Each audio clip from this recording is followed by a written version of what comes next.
Bismillah, Alhamdulillah, wassalatu wassalamu ala rasulillah. Tadabbur surat Al-Lahab. Dinamakan juga dengan surat Tabbat, karena surat itu diawali dengan Tabbat. Dinamakan juga dengan surat Al-Masad, karena kalimat Al-Masad terletak ditemukan di dalam surat tersebut. Yang unik dalam surat Al-Masad atau surat Al-Lahab, bahwa di dalam surat ini Anda tidak menemukan nama Allah Subhanahu wa Ta'ala. Dari ayat pertama sampai terakhir tidak ditemukan satupun nama Allah Subhanahu wa Ta'ala. Dan alasannya karena ayat ini diawali dengan Tabbat. Pembicaraan sepenuhnya adalah tentang hukuman dan azab bagi seseorang yang bernama Abu Lahab. Tentu nama yang hina ini tidaklah tepat apabila disebutkan bersamaan dengan nama Allah yang Maha Mulia. Surat yang diawali dengan kalimat Tabbat tidak pantas di dalamnya terdapat nama Allah Subhanahu wa Ta'ala. Pelajaran terpenting dalam surat Al-Lahab, pertama tentang keadilan Islam. Abu Lahab yang nama aslinya adalah Abdul Uzza adalah seorang kerabat terdekat Nabi Shallallahu Alaihi Wasallam. Beliau adalah darah dan daging dari Nabi Shallallahu Alaihi Wasallam. Tetapi ketika ia menolak kebenaran, maka Allah Subhanahu Wa Taala menghinakannya melalui surat Al-Lahab. Dan perhatikan kehinaan ini baik-baik. Kehinaan Abu Lahab tersebut di dalam surat Al-Lahab, sehingga membacakan kehinaan itu menjadi ibadah bagi kaum muslimin sampai hari kiamat.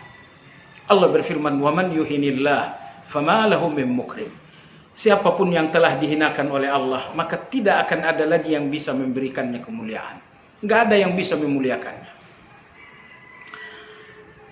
Dari sini kita ambil satu kesimpulan penting, kemuliaan seseorang tidak ditentukan oleh garis keturunan.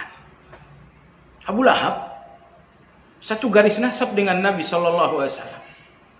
Tapi garis nasab Abu Lahab dengan manusia terbaik sepanjang masa itu sama sekali tidak bermanfaat untuk menghasilkan kemuliaan karena kekufuran Abu Lahab. Jadi sampai saat ini ada banyak orang-orang yang masih memiliki garis hubungan darah dengan Nabi SAW, tapi mereka tidak punya kemuliaan dengan garis darah tersebut. Kemuliaan adalah keadilan Allah, sehingga kemuliaan itu peluang bagi semua. Allah berfirman, "Inna akramakum indallahi atqakum." Yang paling mulia di antara kalian adalah orang yang paling bertakwa. Sekiranya kemuliaan itu ditentukan oleh satu garis nasab, maka kemuliaan itu akan menjadi peluang segelintir orang. Tapi Allah Maha Adil. Allah bentangkan kemuliaan menjadi peluang bagi semua orang, terlepas nasab, terlepas keturunan. Karena kemuliaan itu terletak dalam satu kata, yaitu takwa. Bukan keturunan Nabi, tapi paling bertakwa, dia mulia. Seorang keturunan Nabi, tapi tidak bertakwa, inilah Abu Lahab. Pelajaran penting kedua dalam ayat yang mulia, ayat ini turun dan Abu Lahab masih hidup 10 tahun kemudian. Artinya ada waktu yang cukup luas bagi Abu Lahab untuk mengambil kebenaran Islam. Tapi ketika ayat telah menegaskan Abu Lahab akan masuk neraka, maka tertutuplah pikiran Abu Lahab untuk memasuki Islam, padahal waktu di hadapan Abu Lahab terbentang 10 tahun untuk berubah. Waktu yang panjang itu enggak membuatnya melirik kebenaran, apalagi menerima kebenaran, karena Allah telah menetapkan tabbat yada abi lahab wa tab.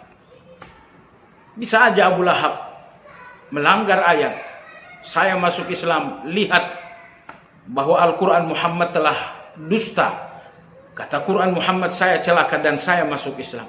Tapi Abu Lahab tidak bisa melakukan itu, tidak berpikir melakukan itu. Ini adalah sebuah mukjizat dari Al-Quran. Di antara pelajaran penting pula dalam surat Al-Lahab, wa imra'atuhu hammalatal hatab. Kutukan untuk Abu Lahab juga menjadi kutukan bagi istrinya. Tentu yang paling berperan adalah Abu Lahab. Tapi istrinya betul-betul mendukung dan membantu. Meski Anda bukan pelaku satu kejahatan, tapi ketika Anda turut berperan dalam kejahatan, keadaan Anda enggak jauh berbeda dengan istri Abu Lahab. Pelaku langsung, pelaku utama dari kejahatan adalah Abu Lahab. Tapi ketika sang istri ikut membantu, ikut berperan, maka sang istri pun ikut di dalam kutukan Allah Azza wa Jalla. Jangan pernah Anda terlibat dalam satu keburukan. Karena Anda akan berdosa dengan perbuatan orang lain disebabkan karena keterlibatan Anda. Cuci tangan sebersihnya dari keburukan. Istri Abu Lahab oleh Allah disebut statusnya dan tidak disebut namanya. Wa imra'atuhu, istri Abu Lahab. Allah sebutkan statusnya tanpa menyebutkan nama, berarti statusnya diakui oleh Allah Subhanahu wa taala. Maka Imam Syafi'i rahimahullahu taala berpedoman dengan ayat ini memfatwakan bahwa pernikahan orang-orang kafir sah. Sehingga suami istri kafir apabila masuk Islam pada waktu yang bersamaan, pernikahan mereka tidak perlu diulang. Sebab pernikahan orang kafir sah. Buktinya Allah mengakui status istri Abu Lahab. Allah katakan wa imra'atuhu, istrinya. Tentu apabila mereka masuk Islam pada waktu yang bersamaan, istri terlebih dahulu misalnya, atau suami terlebih dahulu misalnya, dalam hal ini terdapat khilafiyah di kalangan ulama. Tapi bahwa mereka masuk Islam pada waktu yang bersamaan, mereka tidak perlu memperbaharui pernikahan. Wallahu tabaraka wa ta'ala a'lam.